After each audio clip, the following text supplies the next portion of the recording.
Coach, obviously this win propels you to first place, top of the table for the first time in club history. How does this feel through the significant stretch of matches in the last few weeks, and what does this mean for the team, and what's the message to the players going forward? Yeah, I think it's two things. The coach in me is going to say it's very early in the season, of course, and we're about maybe a third into the season. We've got a long way to go. But in saying that, the second thing and the most important thing is the players are fully in it. You saw a lot of pieces that we've been working on in training today come out in the game, and their application in training, their ability or the willingness to be humble, listen, grow, be coached, apply.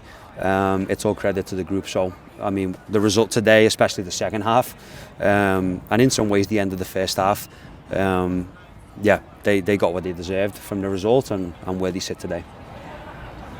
It was such a competitive first half after the early conceded goal in the 5th minute, and it was really competitive after that. And just talk about the resilience of the team to come back from a 1-0 deficit 5th minute and come back and score three goals without conceding. Yeah, listen, it's not ideal, not the way we want to start the game. We didn't play great in the first half. Our quality on the ball was not great, and they knew that. But finding a way to win a game, sometimes you have to do that in an ugly fashioned way, and we got a set piece goal, a little scrappy, we get the goal, we get ourselves a goal at an important time going in at half time. But yeah, once we had the chat at half time, we definitely addressed the quality issue, and we started to see that bar raise a little bit in the second half, and then we started to kick on from there. Yeah, I was going to ask you if you could tell me what did you say at halftime to kind of just motivate the team to score those next two goals? Yeah, there was no motivation needed. It was just a reminder of the quality. They knew it. They feel it on the pitch. If we improve that, there was no doubt we could hit them. And then, we improved it and we started to kick on from there. I know shouting out individual players is not really your thing, but we have to talk about Pierre. I've nicknamed him Speedy Reedy, and it's sticking. And once again, he was getting fouled. He was making insane quick runs down the left touchline. You wouldn't have thought that the first goal he would score in 2025 would be from a scrappy, deflection off of a corner. But not only did he do that, but he ended up with 2 assists as well. Talk about Pierre. He's deserved it.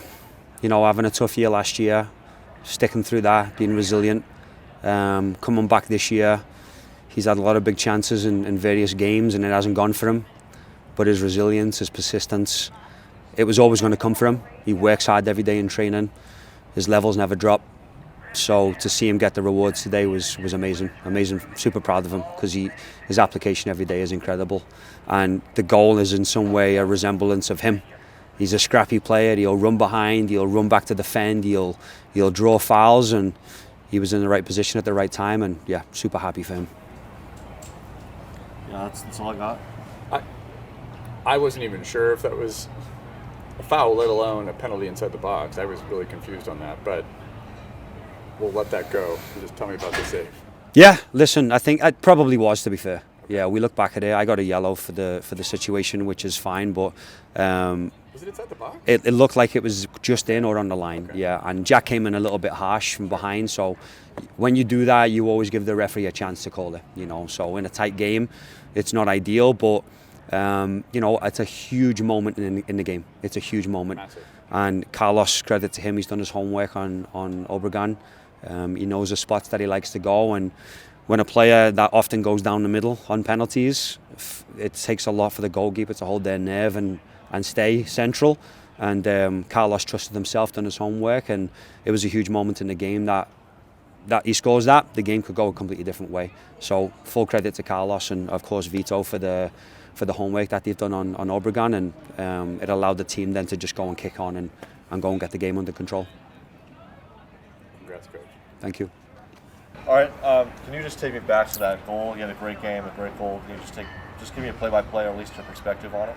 Yeah, Reedy got the ball on the left, dribbled through some guys. Reedy's very good on the dribble. So, and then it was just I was open on the wing, and I just knew I wanted to cut it on my left foot and have a hit, and yeah, thankfully went in. I kind of have to ask you, because Pierre is technically your counterpart on the opposite side of the pitch. Yeah. And yet, I think he had a recovery, interception, something in midfield on that goal.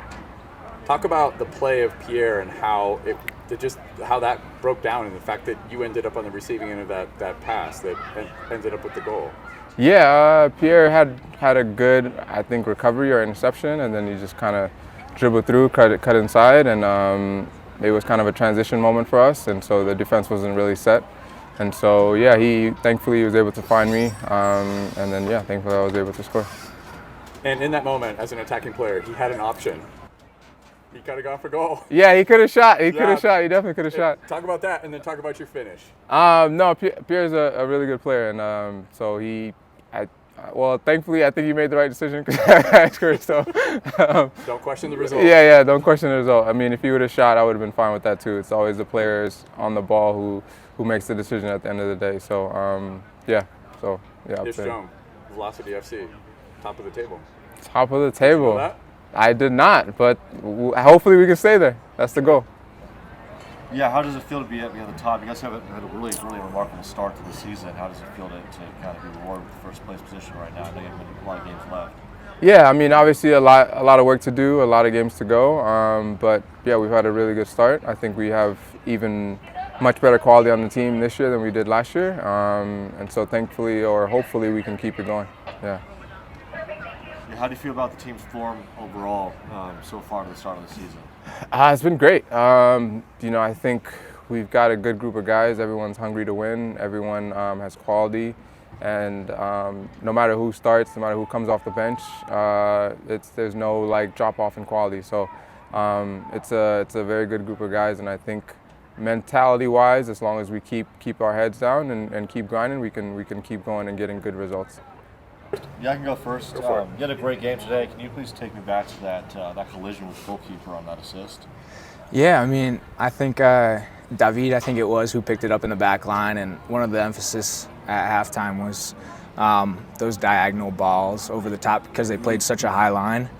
And, I mean, it wasn't the best ball from David, but I saw the goalie try and take it down from whatever it was, 40 yards, and took a heavy touch and just kept pressuring, and I poked it, went down, didn't even see Anwar, and I'm down on the ground, and I hear we scored, and I was like, all right, we'll take that, because I thought it might have been a red if not, but yeah, it was a good goal. Yeah, and then your first goal of the season in the first half, can you just take me back to how you felt before and then even after that goal?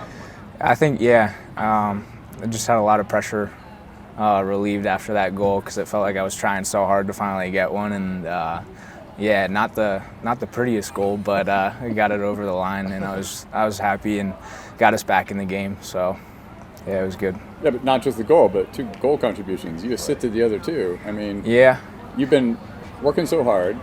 You've been, I think, again, similar to when you came on the Spokane Soccer Show. We talked about your contributions last year and all the threat that you generated.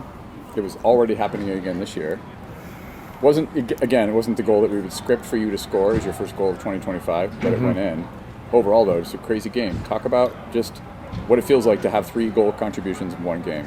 It's good because, I mean, it doesn't happen a lot for me. I've never been a huge stat guy in my life, so to finally, get a couple assists and goals, it feels really good, and I just think my teammates put me in good positions today to, help the team out, and I think we got to give Carlos a big shout out too with that pen save because I think it's a totally different game if he doesn't make that save. They were getting some momentum, so big shout out to him. Say ball don't lie here. Yeah, that's right. I know. I saw the replay and it wasn't in the box, but Lee said he thought it was. Was it? Yeah. Whatever. We'll go. I'm check biased. We'll check the tape. That's right. I'm biased, but yeah, no, just really happy to get the win and then obviously the 3 goal contributions today. Congrats, man. Thanks, Benji. Appreciate you guys. Nice work, Pierre. It's not really about this game specifically. Go. Okay, I just get nervous because one of the only things I know about you is that you tore your ACL. I see you running really fast out there. Yeah. And I see you slipping on the turf. Is it because of the turf, or is it just because you're running so fast? No, it's a fantastic question. Every one of us thinks this, Pierre. I think that's just the way I play. It's not pretty. It's just blue collar, and it's probably just me, to be honest with you, because no one else is slipping like that on the turf we're playing on. So, no, we're gonna do this. Yeah. 2 wingers have come on Spokane Soccer Show recently. Kenzie Weiner from Zephyr FC and Pierre Reedy from Velocity the two of you left with nicknames, Speedy Reedy and Sonic the Hedgehog. So it's you run so fast that constantly, I have the same concern. Every time you go down, I'm like, he gets fouled a lot, he runs really fast, do not get injured. I know. I just try not to think about it and just try and play my game. So whatever happens, happens. You're still in one piece. You still got Speedy Reedy, let's go. Congrats, Pierre. Thanks, man.